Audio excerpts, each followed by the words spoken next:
Welcome to the Courage to Change with Karen podcast, where we delve into the heart of addiction recovery and share stories of triumph over adversity. I'm your host, Karen Gardner, your experienced guide in addiction recovery, providing support for the families impacted by addiction. Do me all a favor, would you? Would you please subscribe to this podcast? It sure helps get the message out to everyone else. And if on the platform you're listening to, if they give you a chance to review it, hit a good review as well for me, would you? Thanks. Hi, this is the Courage to Change podcast. I'm Karen Gardner and I'm your host. Today I am going to read, today is episode 7 already. I'm so happy you're here and you keep coming back. Today I'm going to read February 1st and we're going to talk about this. Okay, you ready? It's in the Courage to Change meditation book. If you don't have one, you can grab one on Amazon or in any bookstore.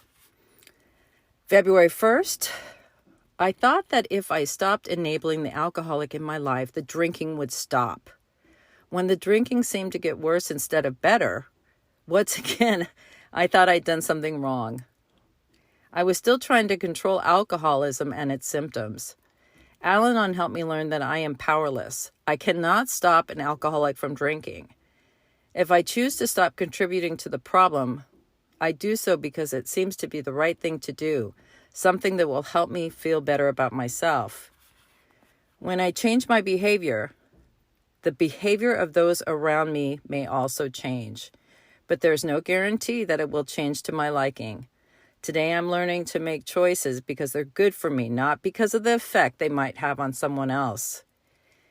Today's reminder: it's hard to stop acting as I have in the past, but with Al-Anon's support, I can be the one to break the pattern. I can choose to do what I think is right for me. And then Jane Seymour had a little quote here. You have to count on living every single day in a way you believe will make you feel good about your life. I love this reading. I don't know if you understand it. Go through it a couple times, but they're talking about actually using your program to still try to control the alcoholic.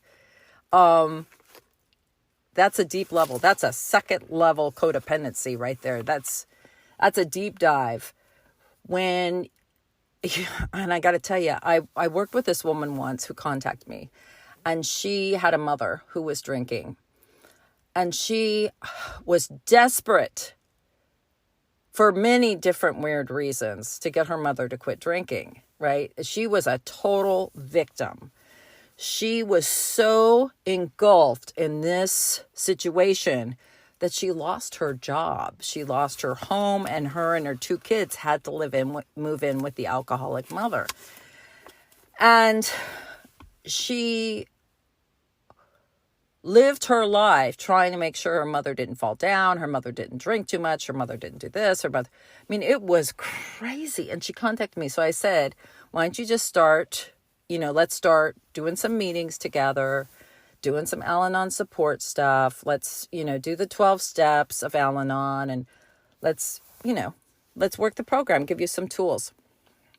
So we start, and what I, in a very short time, realized she was only doing it because she thought it would make her mother change. Like, she thought, if I said, okay, don't enable her anymore, don't go get her booze for her, don't take all the bottles out to the bin. She would do that because she thought, well, this is going to make my mom change. It was crazy. And I tried to tell her, no, you can't change your mother. We're going to work on you. We're going to make it so you can live your life happy, joyous, and free, regardless of what your mother does. She couldn't get that. She was very, very engrossed in this. And she was completely, she probably should have been hospitalized and helped because she couldn't get it. Everything was around her, this getting her mother to quit drinking. And until then, she was a victim. She was a victim because her mother drank. She lost her job because her mother drank. Her kids hated her because her mother drank. The kids hated her because she was being crazy. They lost their home over it, Now they're living with drunk grandma and crazy mom who is totally obsessed with grandma. And I don't even think she loved her mom that much. She was just obsessed with it. And it was really bizarre.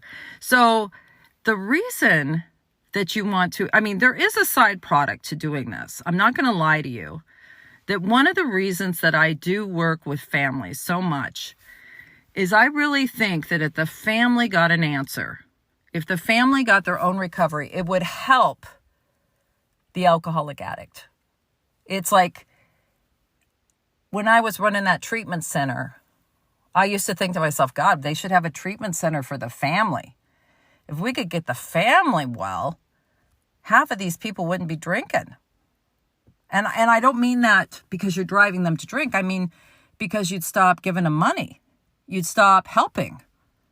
And the sooner you stop helping and you stop enabling someone, the consequences are going to get greater faster and they're going to be well. I put a short video on TikTok last week. If you're not on TikTok, I also posted it on Facebook and Instagram. But it was about enabling and how this woman I met once, she could not get sober. And I tried to help her for years, and she was just, she was just like me. I loved this gal.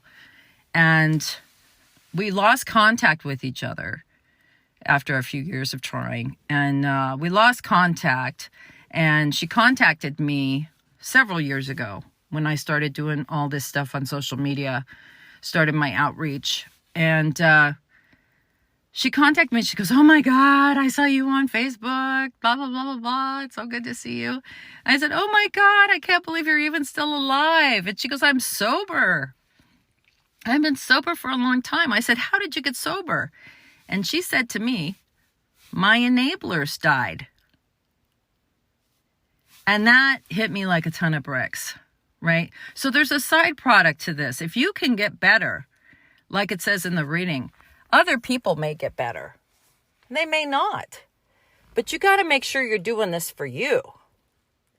You got to make sure you're doing this not to try to continue to control people, right? It's not a sub-deep version of manipulation.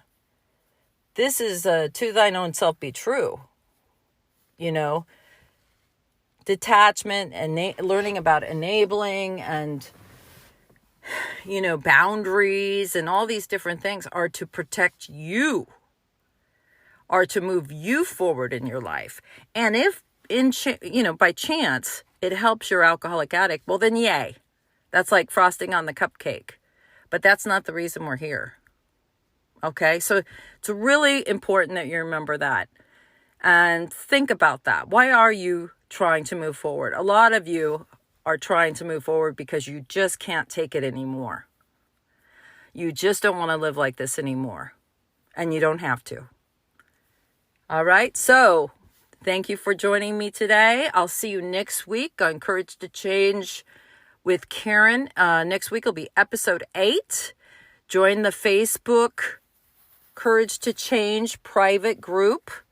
There's a private Facebook group, and you'll find that if you go, some people aren't finding this very easy, but if you look in the show notes, like the description underneath this podcast, sometimes you have to hit more. You'll see a link in there for the Facebook group. Join that Facebook group. We do a lot more stuff, and it's a lot more intimate, and I answer questions there. So meet me there, and we'll see you next week. Thanks.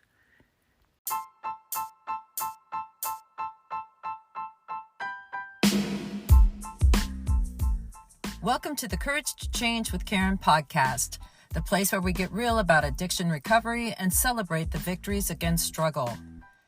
I'm Karen Gardner, your navigator on this journey of healing, committed to uplifting families touched by addiction. Together, let's unravel the intricate dance of mind, body, and spirit with compassion, tenacity, and steadfast commitment.